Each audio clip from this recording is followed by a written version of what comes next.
Hey everyone, it's Strange Michael. I hope you're doing well today. I have a review here for a new Christmas film that just came out a couple of weeks ago, I assume. It says 2023. It's about an hour and a half long. It stars my boy Robbie Amell, and apparently you watch this through an app called Freevee, which is tied to IMDb, but Amazon Prime keeps pushing this constantly. Every time I open my Prime subscription or whatever, it's showing up on there. So I don't know if, Amazon owns IMDb now or something. I don't know.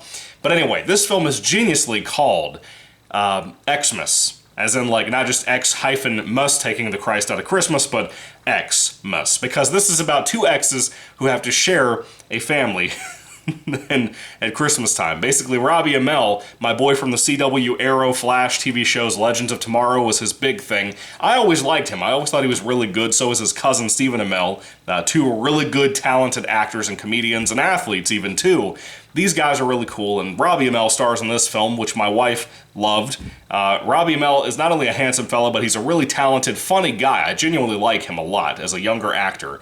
I think he really seems to be going places, and more of the indie route too, which is bizarre. I think he deserves better than that. But that's just me. Anyway, he is a video game designer, and right around Christmas time, he's told by his boss that he needs that video game out by Christmas Day, and Robbie Amell decides to forsake that, even though he promised to work on it, to go home to his family that he originally told he wouldn't be able to make it in for Christmas this year, which broke his family's heart. Now, 6 months before Christmas, he actually had a breakup with his fiancée, who he had been with for a long time, and his family apparently, in turn, like the title seems to hint, invited his ex-fiancée to come spend Christmas with them because they assumed that Robbie Amell would not be there. He gets there, and the hijinks kick in. It's more of a comedy than a traditional Christmas family movie. This is not a family film at all, just so you know. It's very postmodern in a lot of ways. This is the most great example I will ever have in my entire life of taking a Christmas movie and making it as postmodern as possible, adding a lot of politics and a little dash of this and a little dash of that to try to bother people or to try to make it inclusive or whatever, and it just gets so annoyingly bogged down with that. It really doesn't need that, and they just go out of their way over and over again. And they'll claim it's character development. I'm sure shills will try to pull that, but it's not really that. It's just kind of a messy, kind of weird movie. You ever seen a film that keeps going out of its way to keep adding things into it that it really doesn't need, or to keep extending the time frame of the film to hit that hour and a half long mark to then go straight to streaming? This is that kind of movie. It's filled with just more and more crap that doesn't need to be in there, that just should have been removed, period. Removed in the script, never shot, that kind of shit. And it never really managed to hit that point, I think. But however, Robbie Amell must have his shoulders aching because this entire film is carried by him. Now, I enjoy some of the other actors and actresses, like the girl playing his sister, the guy playing his dad, the lady playing his mom. I really like them, but this chick playing the fiancé that they invited to come stay with them, it's not the actress' fault. I think she could be pretty good if she was in something else with a better script. But this film is not just trying to have a hijinks, pranking each other back and forth type of setup. It's also trying to have this weird, making each other jealous storyline that I feel like a Hallmark movie would do better, for that matter. And I enjoy Hallmark more than I enjoyed this shit, typically.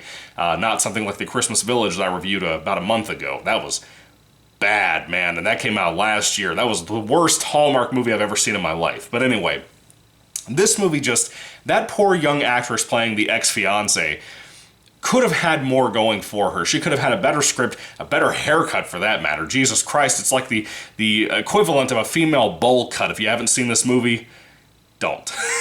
Because that alone distracts me every time she comes on the screen. A lot of this film is kind of funny. I actually laughed quite a bit watching this, actually more than No Hard Feelings starring Jennifer Lawrence, which I just reviewed right before this. I reviewed it yesterday. I'll have the review up probably today with this video. But I laughed more in here than I did No Hard Feelings, which was supposed to be the return to the raunch comedy, which I used to enjoy quite a bit, and sometimes still do, depending on what we're talking about. But this movie is really uneven, in my personal opinion. EXmas, as geniusly titled as it is, I'm surprised there's never been a film named that in the history of movies and Christmas films and whatever, because it's genius. It's really well done for a marketing idea. Whoever did that deserves a promotion.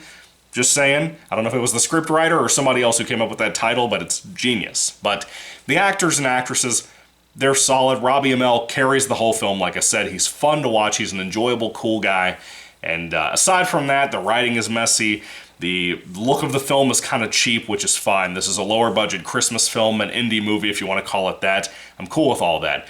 However, for a Christmas film, of course you have a lot of bells, a lot of types of music that involve like flutes and that kind of thing, and you would expect more, I don't know, music that didn't feel so weird. This felt like, you know, nowadays, I have a big issue with modern day Christian music, because you turn on the Christian radio, which in Virginia we have tons. We have like 5 stations of Christian music, and none of them are traditional hymns like I like. Because I feel like there's a nostalgia to that, you know what I mean? But the modern day Christian music just feels like it's so not Christian. It feels like it's just worthless bullshit that just sucks. And it's usually not even that Christian to begin with. This feels like Christmas music without the Christmas in it a lot of the time. It's really weird. I don't know how to explain it otherwise until you see the movie, but please don't do that to yourself. But if you do happen to watch it, or if you have watched it, please confirm down in the comments section down below if you have seen this, that the music is like Christmas without Christmas. It might have some bells, might have some flutes, might have some running gags from the movie to try to emphasize some soul or spirit or passion that the movie doesn't have to begin with.